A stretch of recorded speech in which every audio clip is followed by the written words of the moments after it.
You have this tangible metric that's quantifiable to see the progression and progressively overload from therefore improving the mental strength of your mind over the long term.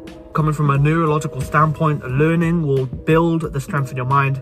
As statistically, the more you learn, the better you are at remaining focused. And this is because in order to learn effectively, you need to be focused, and having this consistent effort and focus will make you productive because you'll progressively overload again.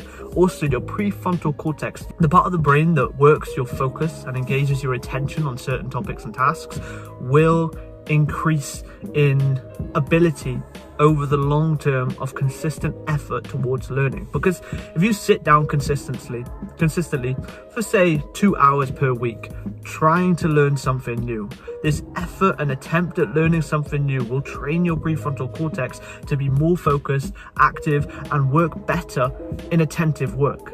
So you consistently do 2 hours every single week, 2 hours every single week, 2 hours every single week. Eventually your prefrontal cortex is going to get so good that when you sit down to do the learning, you'll have extra degree of attention-based focus, and this will build this mental strength and correlate to success in other areas. Because if you can do it in learning, you can do it in your work. And the prefrontal cortex is the scope of attention, it's the scope of focus. So if it applies for learning, it'll apply for your productivity in other aspects such as your work, your education, your studies, your revision,